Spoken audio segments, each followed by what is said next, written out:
Good evening to everybody present here. I loved the energy, like you all guys showered in the chat box here. I was wondering for 5 to 6 is the session, and what would the energy level look like? Do I have to do some make you do some stretches or exercises before starting in? But I guess that is not required now. Great. So quickly moving on to this today's session, as we are going to be talking about coping with emotions at our workplace. Emotions are something which is inevitable, something that we go through every single day, every single moment. And there are a huge variety of emotions that we all encounter, right? And especially at workplace, we form our own restrictions, we form our own perceptions of how we have to portray ourselves, and that I think adds to the complexity of emotions altogether. So today, in the next few hours, we are going to be here and keep it. I'm going to try to keep it as simple and as easy for you all to practice something at a very granular level, and it'll make a significant difference in the conversations and the interactions that you will have at your workplace, right? So from chaos to control, embracing emotions for workplace triumph is going to be our today's discussions, right? So we will begin with looking at these pictures. I want you all to take a moment and look at these pictures in detail. See, observe what is the emotion that each of these pictures are trying to tell us, right? What is it depicting? What is it showcasing? Have you had memories? Have you been in instances where you might have experienced some of these emotions, which is shown here? So I want you all to recollect those moments. I want you all to recollect those memories of good and bad, both, when you experience these emotions that is shown here in these pictures. Take a moment, reflect, and then we will move to the next one. Meanwhile, I would love to see your smiling faces, energetic faces. So I'll really encourage you to keep your cameras on if that is possible. That will also be equally encouraging for me.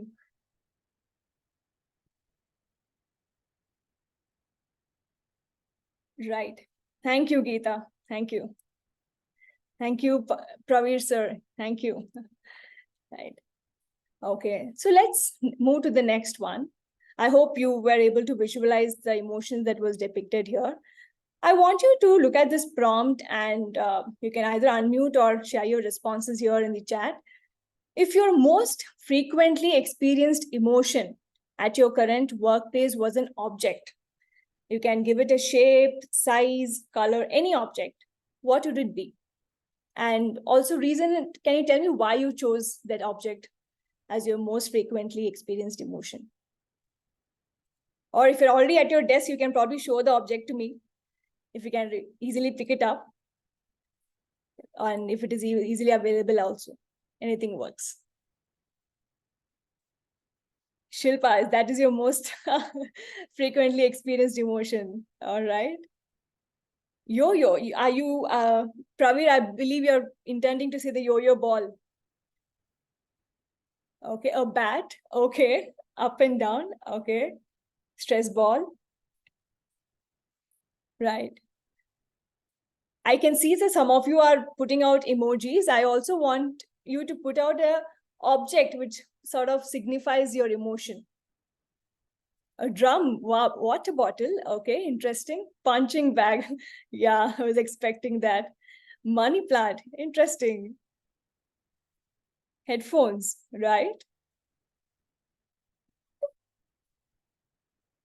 That was a nice meme, Harsh. Thank you. Right, bat and ball. Yeah. Great. Lovely, lovely. Octopus. Oh God, I'm very curious to know, why is it an octopus, Omkar? Would you be able to tell us?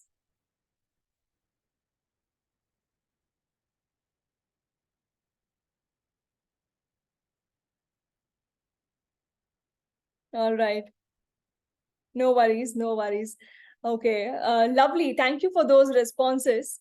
Uh, so the point that is to be observed here is that all of you were able to give it a shape, give it a size, and give it some image of your own emotion.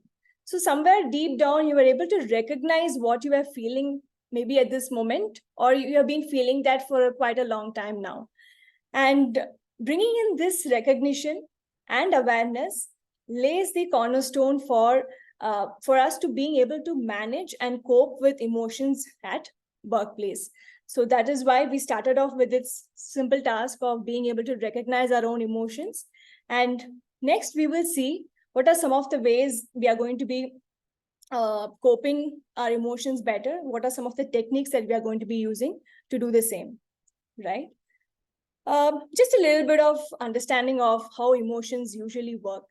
So you look at this picture of traffic signals, and traffic signals are very clear. We all have been learning this all through our lives. We travel on the road, we drive our cars or motorbikes.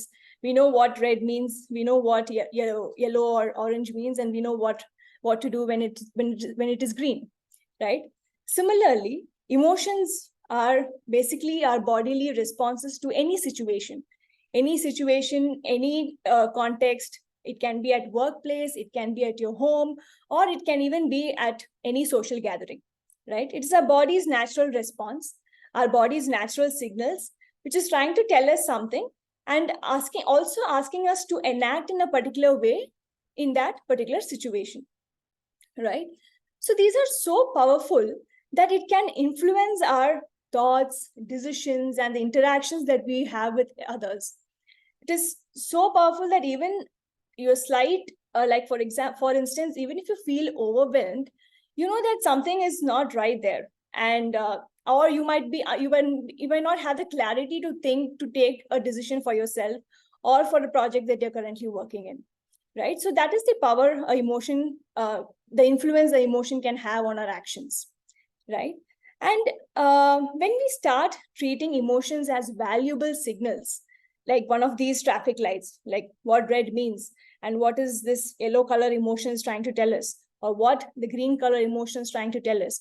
So when we start treating emotions as signals, what we are intentionally doing is that we are trying to tap into our deeper insights into our needs and perceptions.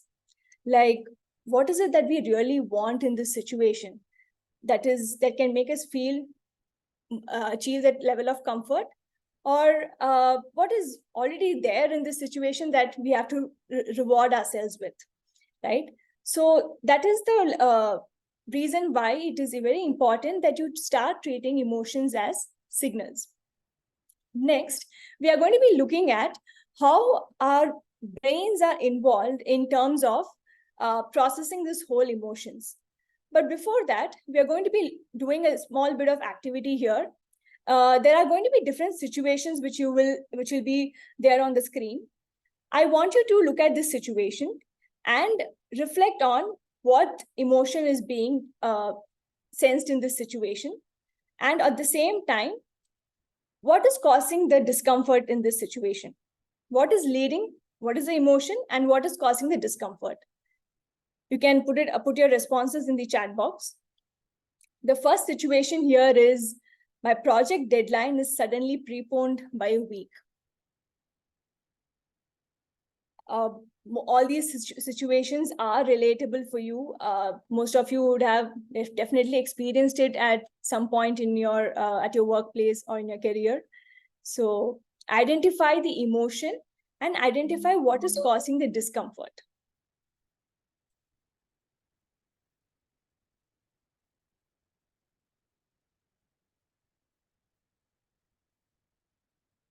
Can we have some responses?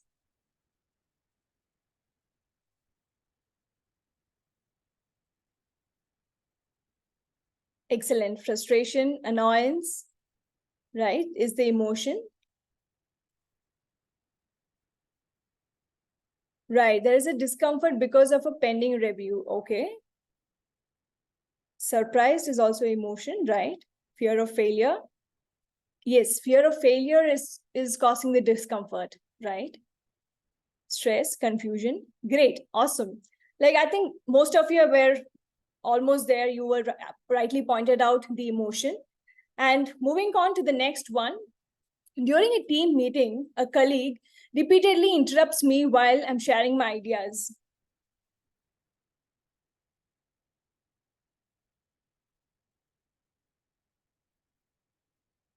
Annoying. I'm sure. I think all of you recently experienced it, it is, or maybe often experiencing it. Right. Yeah, you feel unheard. That is causing the discomfort. Right. Disturbing, and it's also a distraction. Excellent. Excellent. Emotion is disrespected and furious. Yeah, totally. Disturbance should stay calm. Right. Thank you. Thank you for that, lovely audience, people.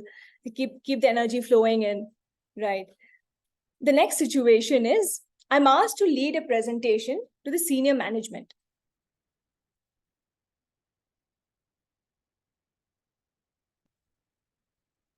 Overwhelmed. Okay. Nervous. Panic. Great opportunity. Okay. So what will your feeling look like, Nilesh? Anxious, anxiety. Yeah. Excited. Wow. Asta, I think you must be a pro then. Let's do it. Right. Happy if prepared, no, else nervous. Yeah. Excited and nervous. Yes, you can have a mix of both as well. Helping yourself to myself to be confident. Correct. Right, right. Excellent, excellent. Thank you for that, people. You rightly pointed out the emotion. A co-worker consistently overlooks my suggestions during brainstorming sessions. Like, you've been trying to tell them something or suggest something and it is overlooked, or it is not even being heard.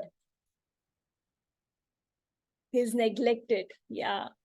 Anger, frustrated, sad, angry. Is there any other emotion that you guys experience? Irritated, yes. Disappointed, right? Put your point strongly, yeah. That is an action that you will take, Shilpa. Neglected and loss of confidence, lovely. Why am I still in this session then? Yeah, that is a thought we often have. Not audible, correct? Struggling to be heard, okay? Right, insecure, excellent, excellent, lovely, lovely. Need to take it, yeah, right. Thank you for that. So, as I said in the very beginning, recognizing and becoming aware of our emotions is the foundation for how we are going to manage these in the different situations and context, right? So we are going to be looking at the major controller of all our emotions, where it starts from here, right? Often it is because of our technology and the usual interpretation that emotion starts from heart, but it all starts from here. The brain is the main controller, and the brain has a very unique method of learning about our emotional experiences. So I'm just going to explain it in a very simple terms. There is two parts to the brain. One is the feeling brain, and one is the thinking brain. The feeling brain is controlling all the emotions that you're going to be processing in every single situation. And then there is the other part, which is the thinking brain, which is going to make the decision, assess the situation, and help you understand how you need to respond in that situation. Whether you need to walk away, whether you need to shout, or whether you need to just stay silent. So all these decisions are made by the thinking part of the brain. Now, these two are interconnected. They keep forming multiple associations for different each and every emotion that we experience, right? So whenever we start repeating some of the same actions, say for instance, one of the colleagues may just have an outburst, may just shout at somebody when they experience extreme levels of anger. And at the office, now even in the house, when something goes wrong, they might experience the same level of outburst and they just shout at other family members. The same habit might have got repeated even in any other birthday party or a wedding function when something is not, going as per their plan. So there you see a repetition of responses from this same person, but in different contexts.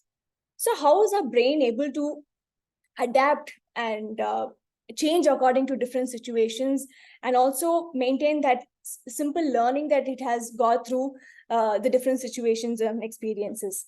So that is by something called as neural associations, where brain starts associating one particular response that we display with the emotion that we experience. So every time you start repeating these responses, it's going to start forming associations. And the more and more you start depicting these responses, the more stronger these associations are going to be. So you see these red spots in, this is the structure of a neuron, which is a nerve cell in our brain. And whenever we experience any emotion, these all start lighting up, like, some signals starts going in between the two different neurons. So that is how our brains start learn about what emotional experience that we are going through. And this results in habitual responses. We start responding the same way we have been experiencing the emotion in maybe different context also. So sometimes what happens is some of these responses might be healthy. Like, for instance, if you are if you're more prone to responding in a very calm way, then that could have become that could have been your habitual response.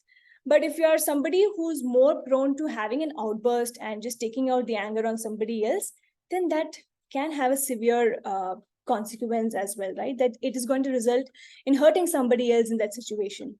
So some of these habitual responses might be healthy and unhealthy. So to rewire these unhealthy habitual responses, we have some of these coping methods with which we can practice and make that rewiring happen very gradually. So I'm going to be taking you through some of these coping methods, which is very simple, which is something that you can do it, practice day in and day out at your work or at your home. And it is and it has though it might sound very simple, it has a very huge impact on the way you are going to be responding the next time, right? So the first one that we are going to be looking at is called micro breaks. So we all take breaks. We all take breaks during our work.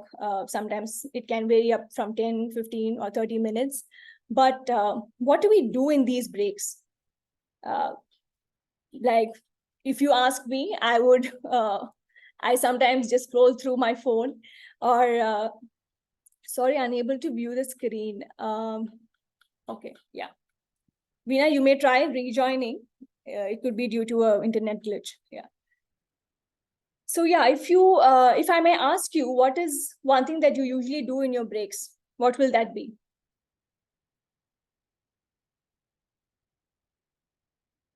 The breaks can be in between tasks, or in between some meetings, or in between your lunch hours. Scroll through phone, scroll through Instagram or YouTube Reels, right? Stretching and relaxing. Wow, excellent. Talk to someone or read. Excellent. Listen to music. Check my messages. Yes. Excellent, excellent. So all of these things, some way or the other, is helping you relax, or gain back all that energy that you might have consumed in the day, and again re-energize yourself for the next half of the day, right? So investing carefully in your micro breaks, like the small breaks that you take in between your tasks or meetings, and intentionally doing it, like doing it with an intention, means it is where you really take out that break, not to probably again go back and check your emails or reply to some unread messages, but you genuinely take that intention to do something that is going to help you unwind. Like, for me personally, I love cleaning. Okay. And every time I take a break, and if I find something on my table which is all cluttered, I go and do some decluttering. So which has a very nice, refreshing impact on my mood. So that slight shift in mood is what intentional micro breaks is about, right? So that is one method that you can use. The next method is called positive anchoring, right? So what is positive anchoring? Like, you might have seen, like if some of you are working from offices, you love to decorate your workstations, right? You like to have your, probably some of you would like to have a small picture of your family or a very significant member, or it can be something, a small planter, or it can be a small little object, maybe a gift that someone special has gifted you. So what do these objects do for us? Like, does it help you sort of shift your focus and make you bring in that small little smile on your face, especially in very tense situations?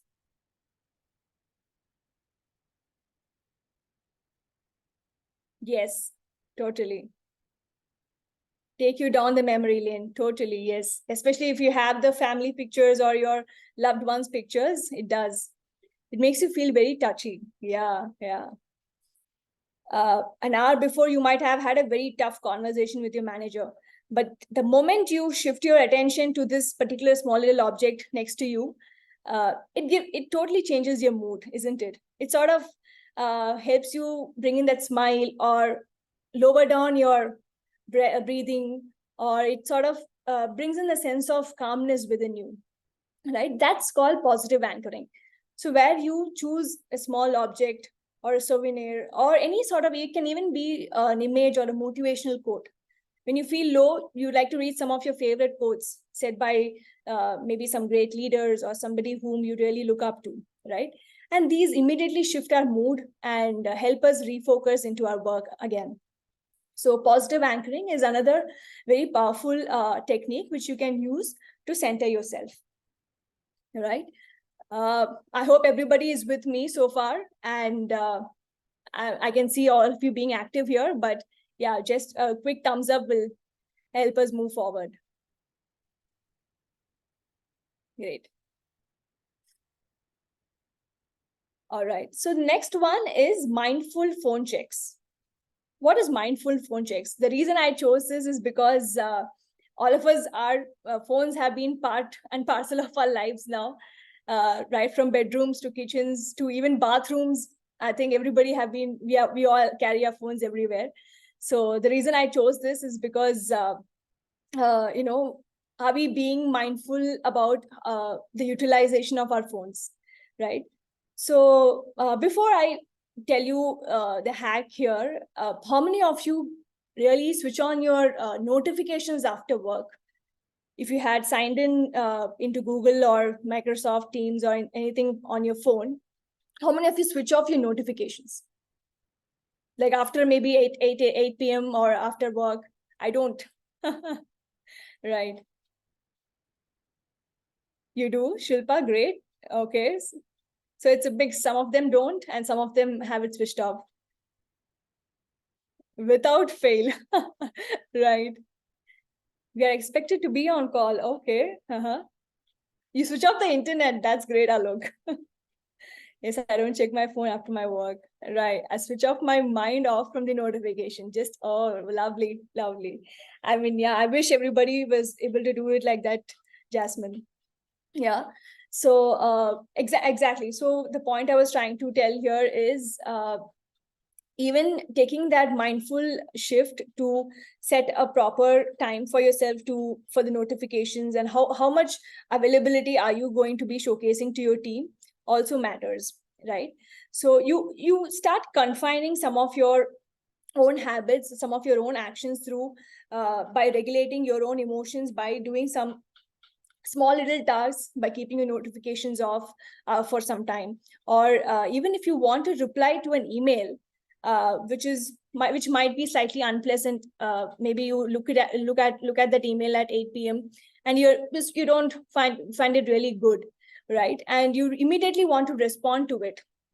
So just pause a while, take a few deep breaths, and then start replying to the message, because our emotions are so intense there that it might result in the way we communicate about our actual response, right? And our tone can go wrong, our words chosen can go wrong. So these are some ways through which you can have mindful phone checks, and it can also have a very impactful way in which you regulate your emotions post work and during work, right? Great, lovely. I'm just loving the responses here on the chat box. Thank you for being very active, guys. That's very encouraging. Your energy is very contagious, right? All right. So moving on, we are going to be looking at a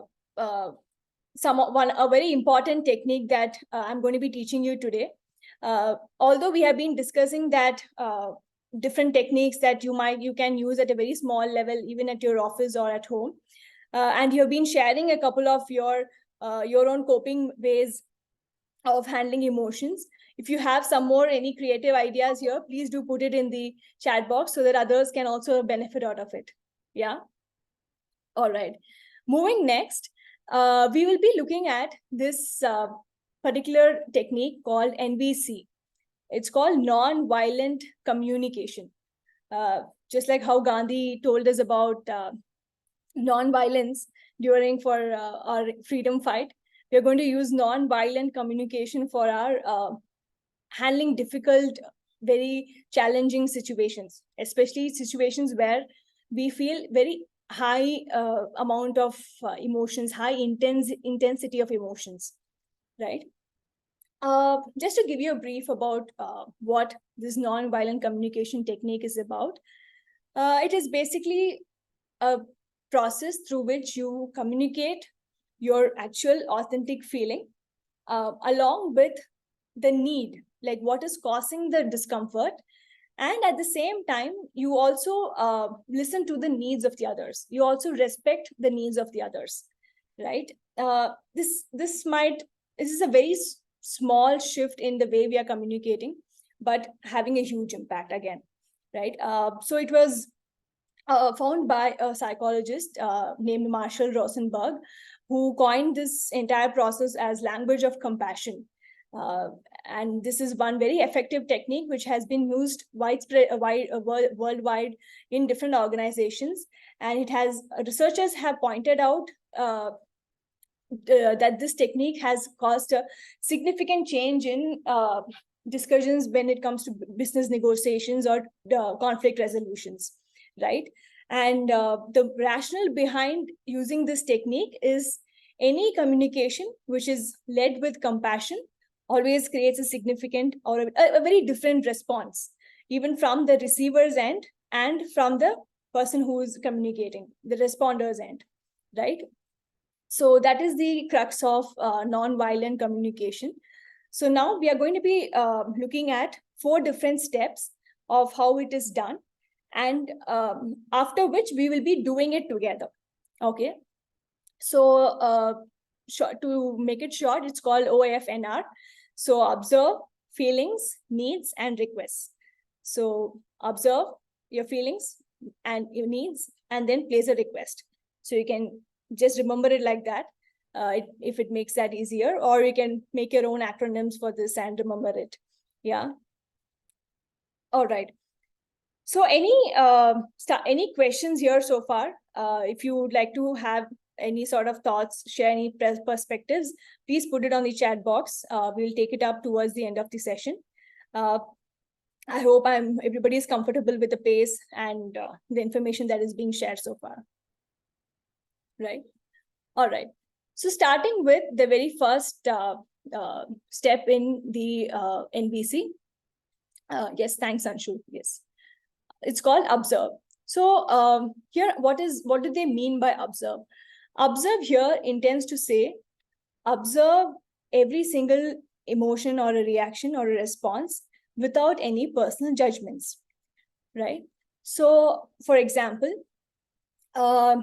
you see a person entering the room. Yeah, the person is not, there's a meeting going on and the person is not attentively listening to what is happening in the meeting, right? And as a leader or as a team lead, your immediate reaction would be I often see you not listening to me during the meetings, right? That could be most of the times that might sound that might be the tone in which we frame our statements. Instead, uh, here what observe states is observe without any personal judgments. So the first statement that I said, you seem to be not, you often don't seem to be listening to me, already has no personal judgment where I'm placing the judgment saying this person never listens to me, right? Instead, they say you can use a statement which is more compassionate, like, I notice that you are not attentive. I notice in the meeting that you are not attentive. Is there something that you want to talk about? Right? So the second statement that I used here is more having a tone of compassion in it, right? And here again, I'm putting in the facts, whatever that I observed, that I'm seeing that the person is using a phone and is not being attentive in the meeting. And that is the fact. And there is no personal judgment of whether this person has often been listening to me or has not been listening to me, right? So that's the first step in NVC. So observe only the facts and leave out your personal judgments. What happens here? It reduces the defense, the immediate defenses that we hold within ourselves. Somebody tells you that you have not been listening to the meeting, we'll be like, huh? No, I'm listening. I know what you guys discussed. I already know this, all these pointers. I have already been there, right? So that is the immediate defense we all come up with, because we know we want to prove our point, right? And we want to sound that we were heard and listened, right? So that's what the first step in NVC says, that observe, keeping out your personal judgments, and just observe only the facts in that situation. Next, coming on to the feelings. So feelings here is, again, feelings here, it means to take complete responsibility of how we are feeling, what is going on with you at that point of time. So what do I mean by taking complete responsibility? It's like owning your feelings, owning that, okay, this is what I'm going through, and accepting the fact that this is what you're going through. For instance, somebody passes on probably a very negative criticism that you are very selfish, and what would be my defense here? My defense here would be that, no, I'm not very selfish. I think you are sounding very rude and selfish, right? So that is I'm here trying to fight back at what this person has said about me. But I can also be on the other hand, where I take it on a very personal note and say, yeah, yes, I'm being very selfish. So what? That is taking it on a very personal note and accepting, saying, yes, this is who I am, right?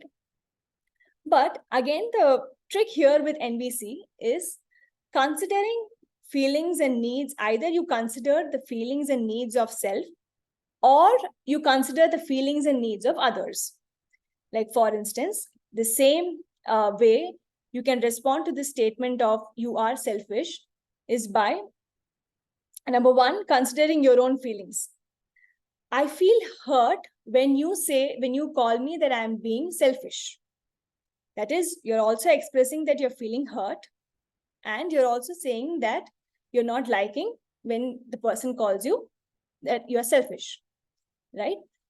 And second way of doing it is consider feelings of others or needs of others. And now how you can reframe is, you can say, I hear that you said I'm being selfish, but are you hurt with something that was not prioritized? Or are you hurt with something where your preferences were not considered, right? So that is another tone of compassion which you can use when you're acknowledging and taking responsibility for your feelings and that of others, right? So that is the second step, right? If in case I'm going a little too fast, please feel free to stop me in between. I can repeat myself. All right. So moving on to the next one is the needs. So we all have our needs. We all, especially at workplaces, what are some of the needs we have? We have a need for recognition. We have a need for respect. We have a need for being valued, right? And we have a need for being rewarded. So there are so many needs that we have, even in at a workplace, and we all want all these needs to be fulfilled.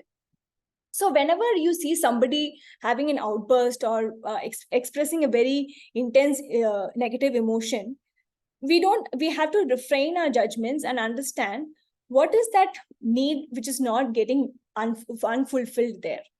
Like, for example, somebody shouting or somebody taking out their frustration is often an indicator of unfulfilled need of either recognition or unfulfilled need of praise and appreciation, or it could be unfulfilled need of considering their opinion, right? Like as we did in the previous exercise, where you saw some of the situations that you were able to resonate with, when a co-worker is trying to share some ideas and somebody is just overlooking it. They don't even want to listen. So you have a need to be heard. You have that underlying need to be heard and to be listened to. So when those needs are not being met, again, it is important that you express your needs via communication, via this method of non-violent communication, right? Right. And when you start expressing the needs, you arrive at the last part of making requests, right? So a lot of times what happens, I think even personally, I have experienced it in my own career, where especially when we are typing on chat, right? We don't understand the tone of this person. I mean, you can sense to an extent, but usually it always leaves you with a, sort of a gray area, whether this person was sounding angry or whether this person was fine or whether this person was sounding anxious. So it always leaves us in a spot of confusion, right? So that is exactly when you have to place your request instead of demands, right? I need you to submit the project by Thursday. Can you submit the project by Thursday? Will you be able to pull this up, right? So there's a difference. There's a difference when we request something, and there's a difference when we demand for something. A tone of demand can be very intimidating, and that is again a violent form of communication, exchange of communications, and it can be very threatening for the receiver, especially for somebody who's reading it, especially via email or via a small Google chat message. It can be very threatening, and it can influence the way they are going to respond back to you. Either they are going to be in a defense mode saying, I cannot do it, I have a lot of other work, or they're going to respond back by saying, they might give you some excuses to sort of, extend the timelines maybe. So placing on a request is the key factor in NVC, where you have a very positive tone. It's very non-demanding, and there is better communication exchanges between both the receiver and the responder, right? So observe feelings, needs, and request. So these are the ways in which NVC can be practiced at the workplace. I'm going to teach you a simple way to first frame these statements, like the way I just framed it for you guys on the spot.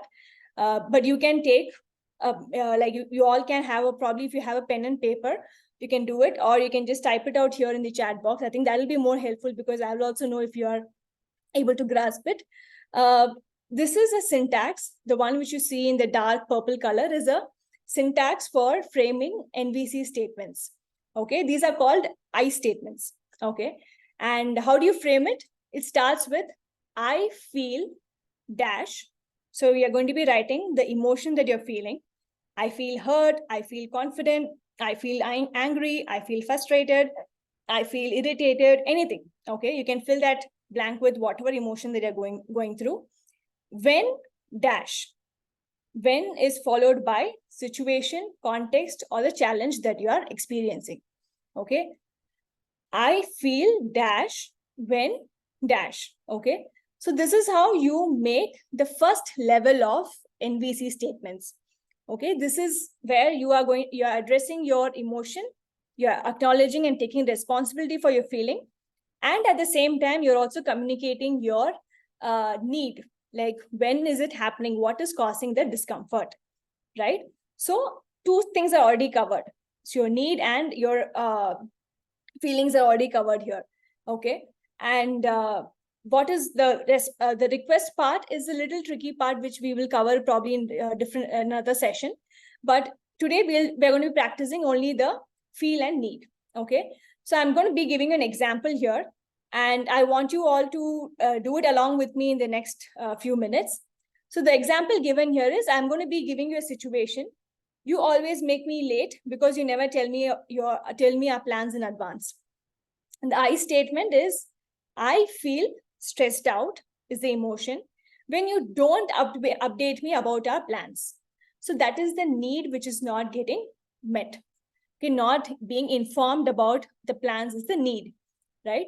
So in the next few slides, I'm going to be showing you different situations.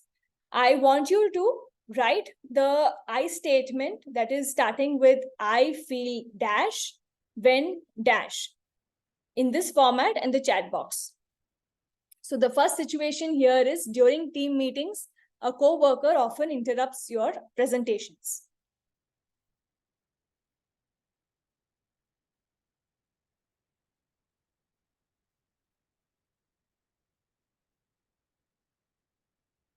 I'm just going to be typing the format here. I feel dash, that is emotion, when dash, that is the context.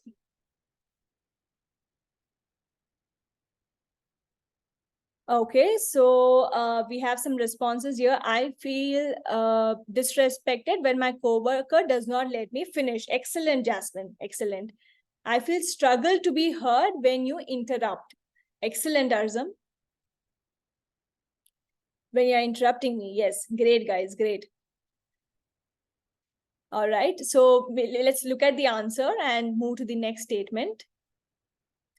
Next situation is, your workload suddenly increases due to a new project. How will you make this into an I statement?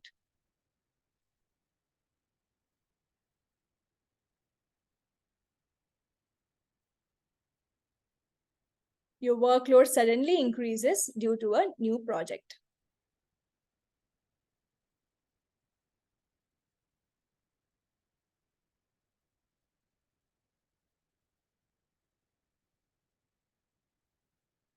I'm feeling stressed as my workload has doubled in the new project. Excellent. I feel stressed. You'll have to use the word when, right? Due to is fine, but it would be better if you make it when, because you're going to finish the I statement with by also making a request, right? Yeah, just like how Arzan has done, I feel overwhelmed when there is a sudden increase in the workload.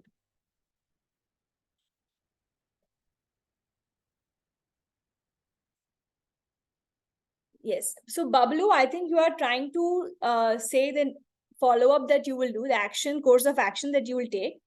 But I want you to first acknowledge the feelings. Yeah? Right. Thank you. Moving on to the next situation. Here it is. Your colleague frequently takes credit for your collaborative idea.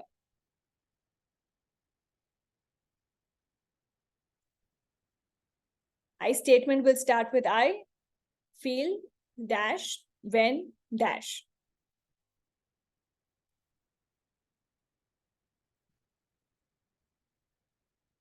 I feel I'm robbed. Okay. Balaji, you have missed out the when.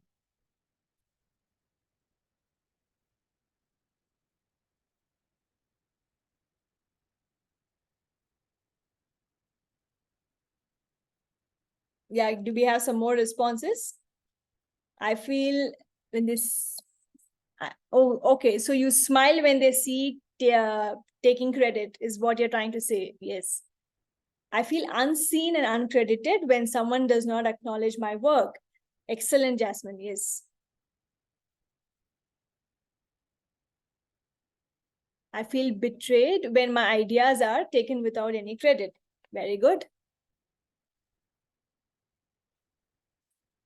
All right. Great responses, guys. Keep trying. As you keep writing these statements, from tomorrow, you might put it into practice, right? Whenever you come across any tough situation, difficult situation, run this I statement in your mind and then execute it in your talk, while you communicate with your colleague. Yeah. The last situation here is a coworker constantly ignores your emails and requests for information.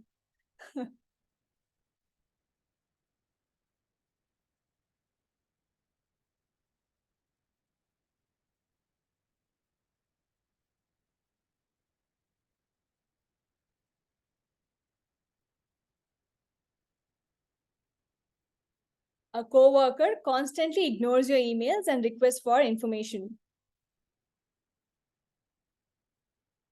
Let's just be a little quick for the last statement.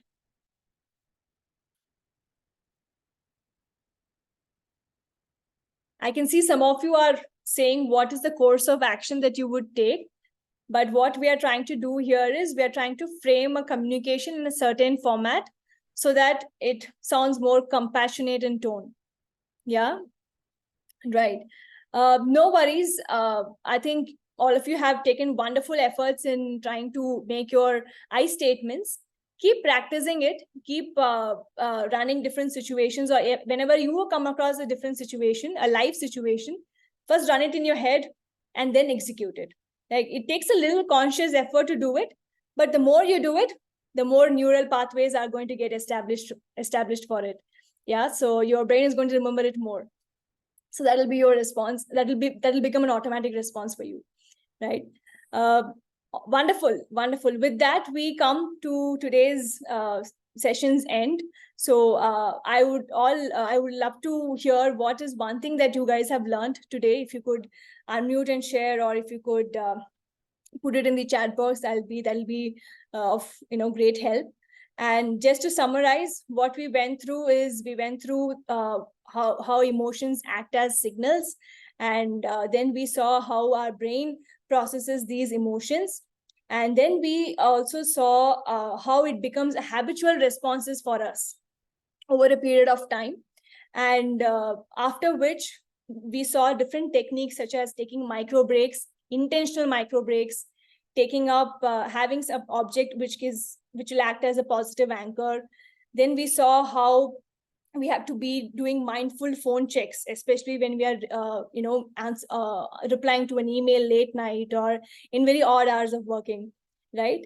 And then we learned about the NVC, which is a very powerful technique, having a very compassionate tone of communication, which you can try it out with your colleagues and co-workers, right? All right. There is a poll which is released here. You may share your feedback and you can let us know about your experience.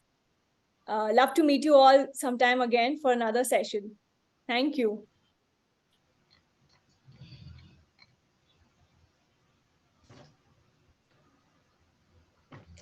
Hey, Shruti, thank you so much for doing the session. It has been great and great learnings as well.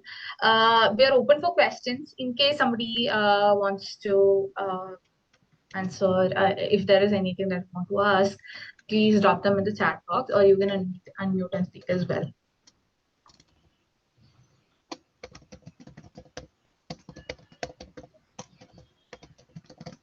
Meanwhile, the poll is going. Thank you so much, Jasmine.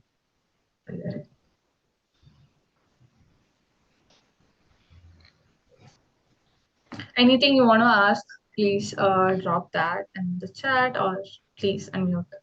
Or if anybody wants to unmute and give some feedback to Shruti, or how the session was, would be very welcome. But a very energetic audience, I must say. Like, although I asked you to keep your cameras on, I didn't feel nobody wasn't there. Hi, Shruti. Hi. I can't see you. Who is this? Oh, I'm Jasmine. Oh, hi, Jasmine. Yes.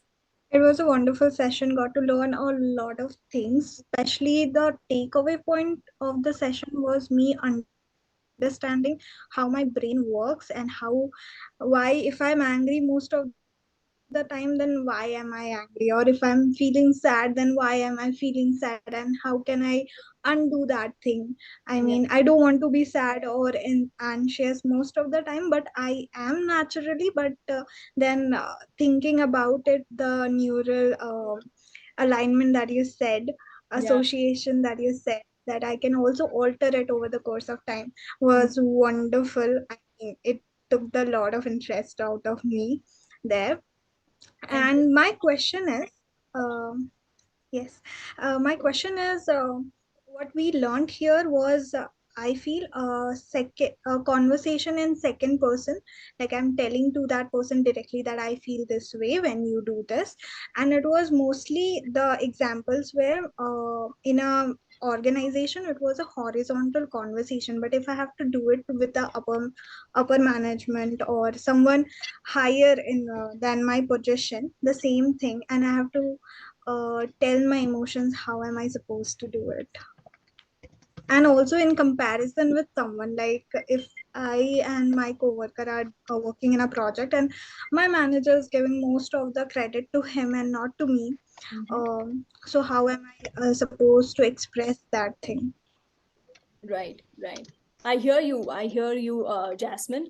So this technique can be used across any level of hierarchy in the organization. Okay, it's just that the tone has to be compassionate, where that is where the trick lies in.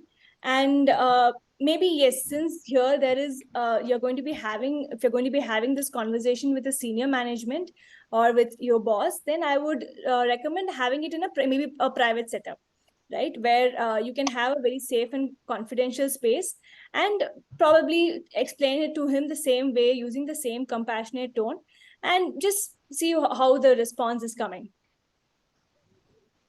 Sure. Yeah, but I think it does it is, it's not limited to any horizontal or any one particular level of hierarchy, but it can be tried by anybody, even the top CEOs or anybody who's running the organization can use the same technique. Yeah. Similar to, I'm sorry, Anushal, shall I just go ahead with another question? Yes, see. Okay. So actually, the question is related. If I have to express my feeling in a team meeting, Mhm. suppose there's a disagreement or any sort of kind of like I don't want to fight or I don't want to hurt the other person's emotion as well, but I want to put my point out there and want to be heard. So Mhm. how should I do it in a group setting? Right. So in a group setting, so when you start with this, you like for instance, would you do you want to try it out? Like maybe give me an imaginary situation and try it out, or maybe a situation that you have already experienced. Okay. This is a imaginary situation. If I'm in a team meeting and so I am QC, so I put out my perspective of everything the team should be doing. But if the team lead have a different opinion to it, but my opinion is different, and there are the other team members also, so I don't want to have a conflict with him uh, Mhm. in front of the entire team, but I want to also put out my point and why is it right, but I don't want to hurt his feelings as well. So you can start by, putting it in the literal NVC terms. You can start with, I feel my suggestions or perceptions are being unheard. Okay, I feel slightly left out in this particular conversation. Whenever you bring in the topic of so and so project or whatever ideas that you guys are talking about, because I feel and because you are going to be also placing a request there. Okay, so there is two parts to it. So I feel, when you are going to complete the sentence with the context, And Right. because you're also going to place the request by saying, because my confidence level is low, or because I feel this solution might work out a little better for this project, or because I feel the need to have a little more collaborative perspective on this. So whatever be it, whatever your need is there over there, identify that and finish the conversation with that.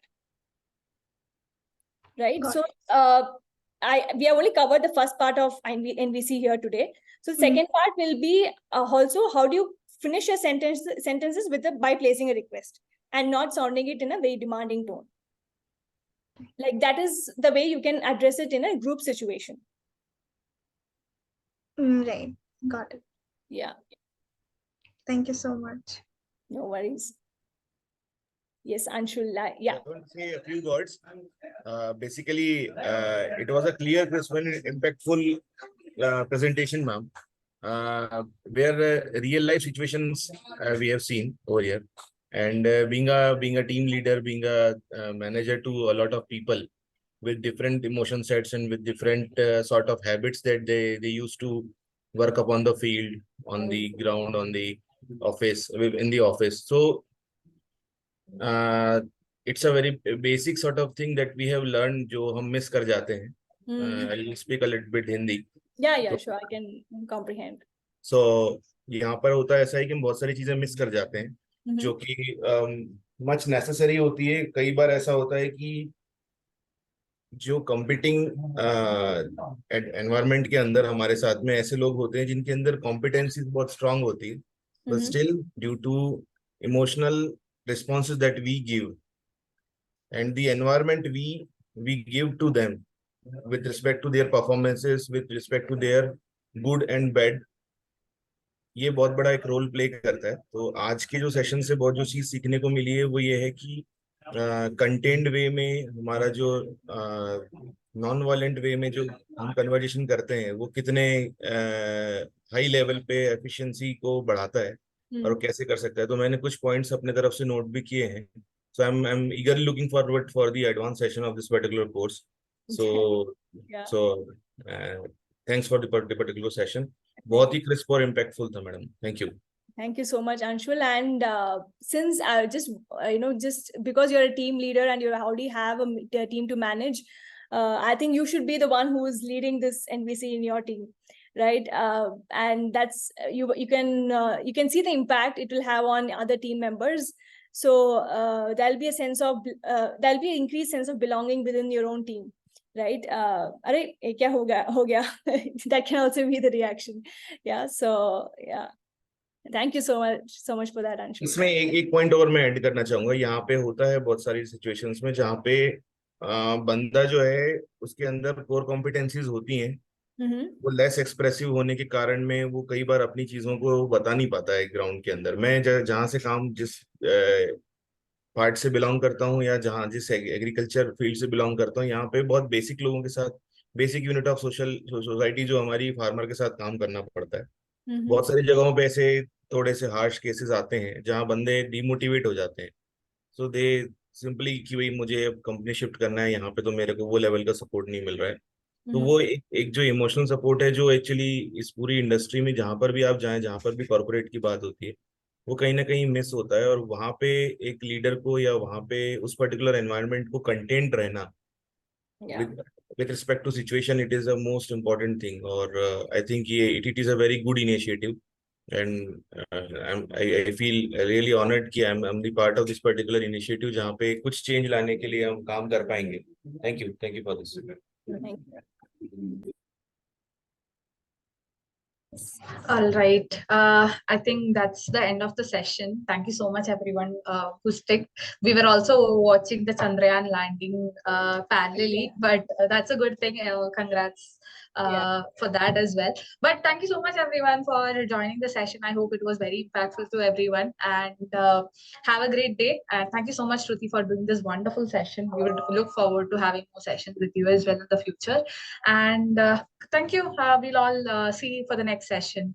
And yes, you can see the video might be uploaded on YouTube after some time, and we'll let you know about that.